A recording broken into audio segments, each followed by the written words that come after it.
വാർഷിക സമ്മേളനത്തിൽ പങ്കുചേരുവാനായി നാം ഓരോരുത്തരും കടന്നു വന്നിരിക്കുന്ന ഈ സമയത്ത് ഈ വർഷത്തെ ചിന്താവിഷയം കൂടെ വസിക്കുന്ന ദൈവം എന്നതാണ്.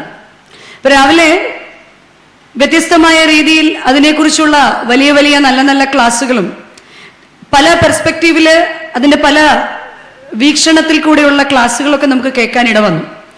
അത്രയും കൂടെ വസിക്കുന്ന ദൈവത്തെ, കൂട്ടിനെപ്പോഴും നടക്കുന്ന ദൈവത്തെ നമുക്കെപ്പോഴും ജീവിതത്തിന്റെ പല മുഖങ്ങളിലും പരിചയമുണ്ട്. എന്നാൽ കൂടെ വസിക്കുന്ന ദൈവം എന്ന് പറയുമ്പോൾ ദൈവത്തോട് ഈ ഭൂമിയിലെ സൃഷ്ടാവിന് സൃഷ്ടിയോടൊപ്പം എപ്പോഴും സഞ്ചരിക്കുകയും സൃഷ്ടിയുടെ ഉള്ളിൽ വസിക്കുകയും സൃഷ്ടിയെ വഴി നടത്തുകയും ചെയ്യുന്ന ദൈവം, നമ്മെ അനുദിനം കാത്തുപരിപാലിക്കുന്ന ദൈവം എന്നൊക്കെ ദൈവത്തെക്കുറിച്ച് നമ്മൾ പല കാഴ്ചപ്പാടുകളിൽ പറയുമ്പോൾ ഈ വിഷയത്തെക്കുറിച്ച് നമ്മളുടെ എളിയ ചിന്തയിൽ കൂടെ നാം ചിന്തിക്കുമ്പോൾ ദൈവത്തിന് മനുഷ്യരോടുള്ള ബന്ധം ഒന്നു തന്നെയാണെങ്കിലും സ്വർഗവും ഭൂമിയും തമ്മിൽ ബന്ധിപ്പിക്കുന്ന ഇപ്പോഴുള്ള കണ്ണി എന്ന് പറയുന്നത് പുരോഹിതന്മാർ തന്നെയാണ്. കാരണം കാലങ്ങൾക്ക് മുൻപ് പ്രവാചകന്മാർ മുഖേനയും സ്വന്തം പുത്രൻ മുഖേനയും അപ്പോസ്തലിക ദൗത്യം അപ്പോസ്തലന്മാർ ഭൂമിയുടെ വിവിധ ഭാഗങ്ങളിലേക്ക് സഞ്ചരിച്ചതിനാൽ നാം ഓരോരുത്തരും പുരോഹിത വർഗങ്ങളായി തിരഞ്ഞെടുക്കപ്പെട്ട് പുരോഹിതരോടൊപ്പം വസിക്കുമ്പോൾ കൂടെ വസിക്കുന്ന ദൈവത്തോട് ചേർന്ന് വസിക്കുന്നവരാണ് നാം എന്ന് നമുക്ക് അവകാശപ്പെടാം. കാരണം മാലാഖമാരുടെ നാട്ടിൽ ക്രോബകൾ വഹിക്കുന്ന തേരിൽ അഗ്നിസിംഹാസനത്തിൽ ആരൂഢനായിരിക്കുന്ന പരിശുദ്ധ പിതാവായ ദൈവത്തിന്റെ വലതുഭാഗത്തിരിക്കുന്ന പുത്രൻ തമ്പുരാൻ ഭൂമിയിലേക്ക് ഇറങ്ങി വന്ന് തന്നെ തന്നെ യാഗമായി സമർപ്പിച്ച് നമുക്ക് വേണ്ടി പിതാവിന്റെ സന്നിധിയിലേക്ക് പക്ഷപാതം ചെയ്യുവാനായി കടന്നു പോകുമ്പോൾ ഒരു ദൗത്യം അപ്പോസ്തലന്മാരെ ഏൽപ്പിച്ചിട്ടായിരുന്നു പോയിരുന്നത്. നിങ്ങൾ ഭൂമിയുടെ അറ്റത്തോളം പോയി ദൈവത്തിന്റെ നല്ല സാക്ഷികളാകുക എന്നത്. അതിൽ അപ്പോസ്തലന്മാരുടെ പിന്തുടർമുറക്കാരായി പുരോഹിതന്മാർ അതിന്റെ ഭാഗഭാഗക്കളായതുകൊണ്ടാണ് നാം ഓരോരുത്തരും ഇന്ന് ഈ വലിയ സൗഭാഗ്യത്തിന് അർഹതയുള്ളവരായിട്ടിരിക്കുന്നത്. എന്നാൽ നാം നമ്മോട് തന്നെ ഒന്ന് ചോദിക്കുമ്പോൾ എത്രമാത്രം നമ്മുടെ ജീവിതത്തിൽ നമുക്കതിന് പ്രയോജനപ്പെടുത്തുവാൻ സാധിക്കുന്നുണ്ട്? ഒരിക്കൽ ഒരു ഗുരു തന്റെ ശിഷ്യന്മാരെയെല്ലാം കൂട്ടി വിളിച്ചിട്ട് ഒരു വലിയ കൽഭരണി എടുത്ത് ഒരു മേശയുടെ മുകളിലേക്ക് വെച്ചു. അതിനുശേഷം ഗുരു ശിഷ്യന്മാരോട് ചോദിച്ചു, നമുക്ക് എങ്ങനെ ഈ ഭരണിയെ നിറയ്ക്കാം? ശിഷ്യന്മാർ വിവിധ തരത്തിലുള്ള അഭിപ്രായങ്ങൾ പറഞ്ഞു. എങ്ങനെ ഈ ഭരണി നിറയ്ക്കാം എന്ന് ചോദിക്കുമ്പോൾ നമ്മുടെ എല്ലാവരുടെയും മനസ്സിലേക്ക് ഇപ്പൊ പല പല രീതികൾ മനസ്സിൽ വന്നു കാണും. എങ്ങനെ നിറയ്ക്കാം? എങ്ങനെ നിറയ്ക്കാം? പറഞ്ഞു കേട്ടോ. എങ്ങനെ നിറയ്ക്കാം? പല സാധനങ്ങളിട്ട് നിറയ്ക്കാം, പിന്നെ വെള്ളം ഒഴിച്ച് നിറയ്ക്കാം, മണ്ണിട്ട് നിറയ്ക്കാം, സുഗന്ധം കൊണ്ട് നിറയ്ക്കാം. പറഞ്ഞോളൂ, ഉറക്കെ പറയൂ. അങ്ങനെ വ്യത്യസ്തമായ രീതിയിൽ നമുക്ക് ഈ ഭരണിയെ നിറയ്ക്കാം. അതിനുശേഷം ഗുരു ശിഷ്യന്മാർ ഇങ്ങനെ അഭിപ്രായം പറഞ്ഞതിന് ശേഷം ഗുരു ശിഷ്യന്മാരെ അടുത്ത് വിളിച്ചിട്ട് വലിയ ഉരുളൻ കല്ലുകൾ എടുത്ത് ആ ഭരണിയിലേക്ക് ആദ്യം ഇട്ടു. അതിനുശേഷം കൊച്ചു കൊച്ചു ക്രഷ്ഡ് ആയിട്ടുള്ള മെറ്റൽസ് എടുത്ത് അതിനകത്തേക്ക് ഇട്ടു. വീണ്ടും ഗുരു മണൽ അതിനകത്തേക്ക് ഇട്ടു. അവസാനമായി വെള്ളവും അതിന്റെ മുകളിലേക്ക് ഒഴിച്ചു. എന്നിട്ട് ഗുരു ശിഷ്യന്മാരോട് പറഞ്ഞു, പല സാധനങ്ങളിട്ട് നമുക്ക് ഈ ഭരണിയെ നിറയ്ക്കാം. എന്നാൽ ആദ്യം മണൽ ഇതിൽ ഇട്ടിരുന്നു എങ്കിൽ വെള്ളം കൊള്ളുകയില്ലായിരുന്നു, കല്ല് പുറത്തു പോകുമായിരുന്നു, മെറ്റലുകൾ പുറത്താകുമായിരുന്നു. എന്നാൽ ആദ്യം കല്ലുകളും പിന്നെ ക്രഷ്ഡ് ആയിട്ടുള്ള മെറ്റലുകളും മണലുകളും വെള്ളവും അതാതിന്റെ അളവിൽ കൊള്ളിച്ചത് കൊണ്ട് മാത്രമാണ് ആ ഭരണിയെ എല്ലാം കൊണ്ട് കൊള്ളിക്കുവാനായിട്ട് ആ ഗുരുവിന് സാധിച്ചത്. നമ്മുടെ ജീവിതത്തിലും നമ്മൾ മകളാണ്, അമ്മയാണ്, ജോലി സ്ഥലങ്ങളിൽ ഉദ്യോഗസ്ഥയാണ്, സമൂഹത്തിൽ ഒരു അച്ഛന്റെ ഭാര്യയുമാണ്. എന്നാൽ പലപ്പോഴും നമ്മളുടെ കർത്തവ്യത്തിൽ നിന്ന് മാറി ജീവിതത്തിന്റെ തിരക്കുകളിൽ നമ്മൾ ആകുമ്പോൾ ഞാൻ ആരാണ് എന്ന് പലപ്പോഴും നമ്മൾ മറന്നു പോകാറുണ്ട്. ജീവിതത്തിന്റെ പല മുഖങ്ങളിലേക്ക് പോകുമ്പോൾ ഒരു കൊച്ചമ്മ എന്ന ഉത്തരവാദിത്തത്തെ മറന്ന് ഒഴിവാക്കാവുന്നതിനെ മാത്രം നമ്മൾ മാറ്റി നിർത്തി ഗുണകരമായ പലതിനെയും ചേർത്ത് നിർത്തുമ്പോഴും നമ്മെ മറ്റുള്ളവരിൽ നിന്ന് വ്യത്യസ്തരാക്കുന്നത് ഈ ഒരു പദവിയാണെന്ന് പലപ്പോഴും മനഃപൂർവ്വം നമ്മൾ മറക്കാറുണ്ട്. മറ്റുള്ളവരിൽ നിന്ന് എനിക്ക് എന്താണ് വ്യത്യാസം എന്ന് ചോദിച്ചാൽ, മഴ പെയ്യുമ്പോൾ പക്ഷികളെല്ലാം കൂടുകളിലേക്ക് അണയുവാനായി ഓടുകയാണ് ചെയ്യുന്നത്. എന്നാൽ പരുന്താകട്ടെ മഴയെ കീഴടക്കാൻ മേഘങ്ങളിൽ കൂടി പറക്കുകയാണ് ചെയ്യുന്നത്. ഈ ലോകവും അനുദിനം പുരോഗതിയുടെയും പുരോഗമനത്തിന്റെയും ഒക്കെ വഴിയിൽ കൂടി സഞ്ചരിക്കുമ്പോഴും പല പക്ഷികളും ലോകത്തിന്റെ വിവിധങ്ങളായ മോഹങ്ങളെ കാണുമ്പോൾ തങ്ങളെ തന്നെ മറക്കുമ്പോഴും ഒരു പരുന്തിനെ പോലെ ലോകമോഹങ്ങൾക്ക് കുറുകെ സഞ്ചരിക്കുവാൻ നമുക്ക് സാധിക്കുമ്പോൾ മാത്രമാണ് കൂട്ടുടമ്പടിക്കാരി അല്ലെങ്കിൽ ഉടമ്പടിയുടെ പുത്രി എന്ന പദവിക്ക് നാം ഓരോരുത്തരും നമ്മൾ അലങ്കാരമായി അതിനെ മാറ്റുന്നത്. അല്ലെങ്കിൽ വ്യത്യസ്തമായ മേഖലകളിൽ പലപ്പോഴും ഞാൻ ആരാണ് അല്ലെങ്കിൽ ഞാൻ എന്താണ് എന്ന് മറന്നു പോകുന്ന അനുഭവം നമുക്കുണ്ടാവും. 1 കൊരിന്ത്യർ 4-ാം അധ്യായത്തിന്റെ 12-ാം വാക്യത്തിൽ പൗലോസ്ലീഹ അപ്പോസ്തലിക ദൗത്യത്തെക്കുറിച്ച് പറയുന്നുണ്ട്. ഞങ്ങളോ ക്രിസ്തുവിന്റെ ശുശ്രൂഷക്കാരും ദൈവ മർമ്മങ്ങളുടെ ഗൃഹവിചാരകരുമാണ്. ഞങ്ങൾ ക്രിസ്തുവിന്റെ ശുശ്രൂഷക്കാരും ദൈവ മർമ്മങ്ങളുടെ ഗൃഹവിചാരക്കാരുമാണ്. പൗലോസ്ലീഹയെ കുറിച്ച് മാത്രമല്ല അത് പറയുന്നത്, അപ്പോസ്തലിക ദൗത്യം ഏറ്റെടുത്തിരിക്കുന്ന മുഴുവൻ സഭയോടും പറയുകയാണ്, നിങ്ങൾ ക്രിസ്തു യേശുവിന്റെ ശുശ്രൂഷക്കാരും ദൈവ മർമ്മങ്ങളുടെ ഗൃഹവിചാരക്കാരുമാണ്.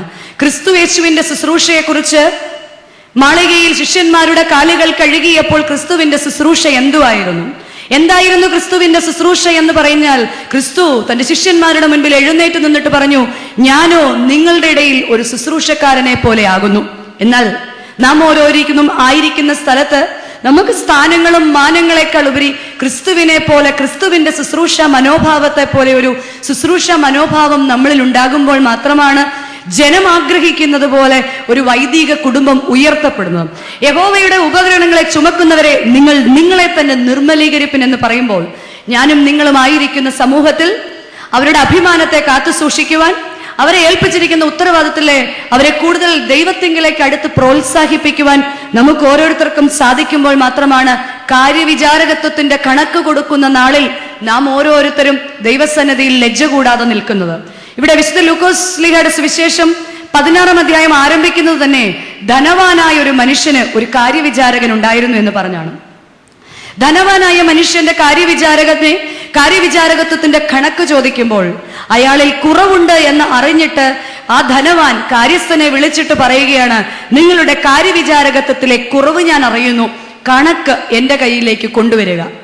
യജമാനനാൽ പിടിക്കപ്പെടും എന്ന് മനസ്സിലാക്കിയ കാര്യവിചാരകൻ, കാരണം താൻ 100 കുടം എണ്ണ എന്നുള്ളിടത്തേക്ക് 50-ഉം 100 പറ ഗോതമ്പ് എന്നുള്ളിടത്തേക്ക് 80-ഉം എഴുതി വെച്ച് ലോകപ്രകാരമുള്ള യജമാനനെ കബളിപ്പിച്ച് രക്ഷപ്പെടുന്ന ഒരു ദാസനെയാണ് വിശുദ്ധ ലൂക്കോസിന്റെ സുവിശേഷം 16-ാം അധ്യായത്തിന്റെ ആദ്യ ഭാഗങ്ങളിൽ നമുക്ക് കാണാൻ സാധിക്കുന്നത്.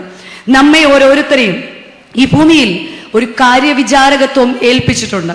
പലപ്പോഴും ലോകമനുഷ്യന്റെ മുൻപിൽ, പലപ്പോഴും ദേവാലയത്തിൽ, പലപ്പോഴും ഇടവകക്കാരുടെ മുൻപിൽ, നേതൃത്വങ്ങളുടെ മുൻപിലൊക്കെ കണക്കുകളെ തിരിച്ചും മറിച്ചും എഴുതി ഒന്ന് ചിരിച്ച് കാര്യങ്ങളെയൊക്കെ നമുക്കൊന്ന് ത്വരിതപ്പെടുത്തുവാൻ സാധിക്കുമായിരിക്കാം. എന്നാൽ കണക്ക് ചോദിക്കുന്ന ഒരു കാര്യവിചാരകൻ കണക്ക് ചോദിക്കുന്ന നാളിൽ ഉപയോഗിക്കപ്പെട്ടത് ദൂർത്തടിക്കുന്നവർ എല്ലാം അഴിമതിക്കാരാണ്. എന്നെ ഏൽപ്പിച്ചിരിക്കുന്ന ആത്മീയ മേഖലകളെ ഉപയോഗിക്കാതെ വരുമ്പോൾ അഴിമതിയും ദൂർത്തുമായി ആ കാര്യവിചാരകന്റെ മുൻപിൽ നാം നിൽക്കാതെ ഇരിക്കണം. നമ്മെ ഏൽപ്പിച്ചിരിക്കുന്ന മിഷൻ, ആ വാക്ക് തന്നെ വിശുദ്ധ യോഹന്നാൻ ശ്ലീഹയുടെ സുവിശേഷം 20-ാം അധ്യായത്തിന്റെ 21-ാം വേദഭാഗം പറയുന്നു, പിതാവ് എന്നെ അയച്ചതുപോലെ ഞാൻ നിങ്ങളെ അയക്കുന്നു. പിതാവ് എന്നെ അയച്ചതുപോലെ ഞാൻ നിങ്ങളെ അയക്കുന്നു. ഞാൻ നിങ്ങളെ അയക്കുന്നു എന്നതിന്റെ ലാറ്റിൻ പേര് മിസിയോ എന്നാണ്. മിസിയോ എന്ന ലാറ്റിൻ പദത്തിൽ നിന്ന് ഇംഗ്ലീഷിലേക്ക് അത് തർജ്ജമ ചെയ്യുമ്പോൾ മിഷൻ എന്നാവും.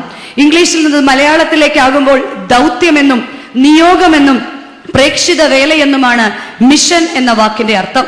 സാക്ഷികളുടെ ഒരു സമൂഹം എന്നാണ് ആദിമസഭയെക്കുറിച്ച് അപ്പോസ്തല പ്രവർത്തികളിൽ പറഞ്ഞിരിക്കുന്നത്. ഈ അപ്പോസ്തലന്മാരുടെ സമൂഹത്തെ സാക്ഷികളുടെ ഒരു സമൂഹം എന്നാണ് പറഞ്ഞിരിക്കുന്നത്. ഇവിടെ പിതാവാം ദൈവം ലോക സൃഷ്ടിക്ക് മുൻപ് തന്നെ തന്നോടൊപ്പമായിരുന്ന പുത്രനെ ഈ ഭൂമിയിലേക്ക് അയച്ച് ഭൂമിയെ നേടുക എന്നതായിരുന്നു പിതാവിന്റെ മിഷൻ. എന്നാൽ ഭൂമിയിലേക്ക് ഇറങ്ങി വന്ന പുത്രൻ തമ്പുരാൻ സ്വർഗത്തിന്റെ മഹിമയെല്ലാം വിട്ട് ദൈവരാജ്യത്തിന്റെ ഉന്നമനത്തിനായി തങ്ങളെ തന്നെ പാകപ്പെടുത്തുവാൻ ശിഷ്യന്മാരെ തിരഞ്ഞെടുത്ത് വീണ്ടും പിതാവിന്റെ സന്നിധിയിലേക്ക് കടന്നുപോയപ്പോൾ ഈ മിഷൻ പുത്രൻ തമ്പുരാൻ അപ്പോസ്തലന്മാരെ ഏൽപ്പിക്കുകയായിരുന്നു. വീണ്ടും ഈ അപ്പോസ്തലന്മാർ സാക്ഷികളായി നിന്നുകൊണ്ട് അപ്പോസ്തല പ്രവൃത്തി 1:8-ലും 1:22-ലും സാക്ഷീകരണത്തെ കുറിച്ച് കാണുവാൻ നമുക്ക് സാധിക്കും. സാക്ഷീകരിക്കുക, സാക്ഷികളായി നിങ്ങൾ ഭൂമിയിൽ നിൽക്കുവാൻ വേണ്ടിയാണ് നമ്മെ ദൈവം ആക്കിയിരിക്കുന്നത്. അപ്പോൾ മറ്റുള്ള സ്ത്രീകളിൽ നിന്ന് നമ്മൾ എന്താണോ വ്യത്യസ്തരാകുന്നത്? ഒന്നാമത്തെ കാര്യം, നാം സാക്ഷികളുടെ ഒരു വലിയ സമൂഹമാണ്. ഈ സാക്ഷ്യത്തിന്റെ കണക്ക് ദൈവസന്നിധിയിൽ ഏൽപ്പിക്കേണ്ടവരുമാണ്. കാരണം വിശുദ്ധ ലൂക്കോസിന്റെ സുവിശേഷം 12:48 പറയുന്നു, വളരെ ലഭിച്ചവനോട് വളരെയും കുറവ് ലഭിച്ചവനോട് കുറവും ചോദിക്കുന്നു. വളരെ ലഭിച്ചവനോട് വളരെയും. യഹോവയുടെ പെട്ടകത്തെ ചുമക്കുന്നവർ, യഹോവയുടെ തിരുശരീര രക്തങ്ങളെ കൈകളിൽ എടുക്കുന്നവർ, ദൈവരാജ്യത്തിന്റെ മർമ്മങ്ങളെ തന്റെ ജനത്തിലേക്ക് എത്തിക്കുന്നവർ, അവരെ വളരെ ലഭിച്ചവരെന്നാണ് പറയുന്നത്. നമുക്കറിയാം, ഇപ്പോൾ ഈ മൈക്ക് പ്രവർത്തിക്കുന്നതിന് പല കാരണങ്ങളുണ്ട്. ഈ മൈക്കിൽ നിന്നൊരു വയറ് പോയിട്ടുണ്ട്, അത് ചെന്നൊരു ബോക്സിൽ കുത്തിയിട്ടുണ്ട്, ഈ ബോക്സ് ചെന്നൊരു സോക്കറ്റിൽ കുത്തിയിട്ടുണ്ട്. നമ്മളുടെ ഒരു നോർമൽ ബുദ്ധിക്ക് അവിടുന്ന് തിരിച്ചു ചിന്തിക്കുക, ആ സോക്കറ്റിൽ നിന്ന് പ്രവഹിക്കുന്ന ഒരു കറണ്ട്, ആ ചാലക ശക്തിയാണ് ഈ മൈക്കിനെ പ്രവർത്തിപ്പിക്കുന്നത്, അല്ലെങ്കിൽ ഒരു ലൈറ്റിനെ പ്രവർത്തിപ്പിക്കുന്നത്. പിതാവാം ദൈവവും ഇവിടെ ഒരു സോക്കറ്റ് പോലെയാണ്. ഈ സോക്കറ്റിൽ നിന്ന് കുത്തി ഈ വയറിൽ കൂടി വരുന്ന, അല്ലെങ്കിൽ ഇതിനെ പ്രവർത്തിപ്പിക്കുന്ന ഒരു ചാലക ശക്തിയാണ് ദൈവത്തിന്റെ പരിശുദ്ധാത്മാവ്. എന്നാൽ ഈ പരിശുദ്ധാത്മാവിനെ വെളിച്ചമായി, ശബ്ദമായി പുറത്തേക്ക് കൊടുക്കുന്ന വ്യക്തിയാണ് ഓരോ പുരോഹിതന്മാരും. നാം എങ്ങനെ നമ്മുടെ ജനത്തിന് മുന്നിലേക്ക് ദൈവത്തെ ഇൻട്രൊഡ്യൂസ് ചെയ്യുന്നു? ഈ മൈക്ക് ഇങ്ങനെ മൈക്കായിട്ടിരുന്നാലും എന്താണോ ഇതിൽ നിന്ന് പുറത്തേക്ക് വരുന്നത് അതുമാത്രമാണ് കാണുന്നത്. ഒരു ലൈറ്റ് വെള്ളയാണോ ചുമപ്പാണോ എന്ന് നിശ്ചയിക്കുന്നത് അത് പ്രവർത്തിക്കുന്ന ബൾബാണ്. അപ്പൊ നമ്മളാണ് ദൈവമാകുന്ന സോക്കറ്റിൽ നിന്ന് ഒഴുകി വരുന്ന പരിശുദ്ധാത്മാവാകുന്ന ആ ശക്തിയെ തന്റെ ജനത്തിലേക്ക് എത്തിക്കുവാൻ വേണ്ടി ദൈവം ഏർപ്പെടുത്തിയിരിക്കുന്ന രാജകീയ പുരോഹിത വർഗത്തോട് ഏറ്റവും അധികം ചേർന്ന് വസിക്കുവാൻ ഭാഗ്യം സിദ്ധിച്ച് ഈ ഭൂമിയിൽ ജീവിക്കുന്നവരാണ് നാം ഓരോരുത്തരും. ചിട്ടയായ പ്രാർത്ഥന നമ്മുടെ ജീവിതത്തിൽ ഉണ്ടാകുമ്പോൾ മാത്രമാണ് സക്കറിയായ്ക്കും എലിസബത്തിനും യോഹന്നാൻ എന്നൊരു പൈതൽ ഉണ്ടായതുപോലെ നമ്മുടെ മക്കൾ ഭവനത്തിൽ വളർന്നു വരുന്നത്. നീതിമാനായ സക്കറിയ പുരോഹിതനും നീതിയുള്ളവളായ എലിസബത്തിനുമാണ് യോഹന്നാൻ എന്നൊരു പുത്രനുണ്ടായത്. എപ്പോഴും പ്രാർത്ഥിച്ചുകൊണ്ടിരിക്കുന്ന ഹന്നയ്ക്കും അവളെ എല്ലാത്തിലും പ്രോത്സാഹിപ്പിച്ചുകൊണ്ടിരുന്ന എൽക്കാനയ്ക്കുമാണ് ശമൂവേൽ എന്നൊരു പൈതലുണ്ടായത്. ദൈവകൽപ്പന തികച്ചും മംഗളകരമായിരുന്നില്ല എങ്കിലും നിന്റെ ഭാര്യ പ്രസവിക്കുന്നത് ദൈവത്തിന്റെ പുത്രനെയാണെന്ന് പറഞ്ഞപ്പോൾ യൗസേപ്പ് പിതാവ് സ്വീകരിച്ചപ്പോഴാണ് അദ്ദേഹത്തിന്റെ ജീവിതത്തിൽ ലോകരക്ഷിതാവിനെ വളർത്തിയ പിതാവായി മാറിയത്. പരിശുദ്ധ അമ്മ പ്രാർത്ഥിക്കുവാനായിട്ടിരിക്കുമ്പോൾ കന്യക ഗർഭം ധരിച്ചൊരു പുത്രനെ പ്രസവിക്കുമെന്ന വാർത്തയെ മംഗളവാർത്ത എന്ന് പറയുമ്പോൾ ആ വാർത്ത യാതൊരു കാരണവശാലും മംഗളകരമായിരുന്നില്ല എങ്കിലും ദൈവഹിതത്തിനു വേണ്ടി തന്നെ അമ്മ സമർപ്പിച്ചപ്പോഴാണ് ലോകരക്ഷിതാവിന്റെ മാതാവായി മാറിയത്. ചിലപ്പോൾ ഭൂമിയിൽ ജീവിക്കുമ്പോൾ മറ്റുള്ളവർ അനുഭവിക്കുന്ന പല സൗഭാഗ്യങ്ങൾ, മറ്റുള്ളവർ ഉല്ലസിക്കുന്ന പലതും നഷ്ടപ്പെടുന്നതിന് വേണ്ടി പലരെയും കണ്ട് മുറുമുറുക്കുന്നവരാണ് നമ്മൾ. നമ്മൾക്ക് സാധിക്കാത്തതും മറ്റുള്ളവർക്ക് സാധിക്കുമ്പോൾ സഹിക്കാൻ പറ്റാത്തവരാണ് നമ്മൾ. പലപ്പോഴും അവരെ വിമർശനത്തോടെ കാണുന്നവരുമാണ് നമ്മൾ. എന്നാൽ എന്നെ ഏൽപ്പിച്ചിരിക്കുന്ന ഉത്തരവാദിത്വം മറിയാമിന്റെ ജീവിതത്തിൽ മംഗളകരമല്ലായിരുന്നിട്ടും മംഗളമാക്കി തീർത്തത് ദൈവ ഇഷ്ടത്തിന് വിധേയപ്പെട്ടതുപോലെ നാം ആയിരിക്കുമ്പോൾ മാത്രമാണ് അനുഗ്രഹിക്കപ്പെട്ട മക്കളെയും ദൈവം നമ്മുടെ ജീവിതത്തിലേക്ക്, സ്വന്തം ജീവിതത്തിൽ സ്വന്തം കുടുംബത്തിന്റെ പ്രാർത്ഥന, അതോടൊപ്പം തന്നെ നോമ്പിന്റെ ദിവസങ്ങളിൽ നമ്മളിൽ എത്ര കുടുംബങ്ങൾക്ക് ബുധനും വെള്ളിയും അച്ഛനിങ്ങനെ മദ്ബഹായിൽ നിന്ന് ഘോരഘോരം പറയാറുണ്ട്. എന്ത്?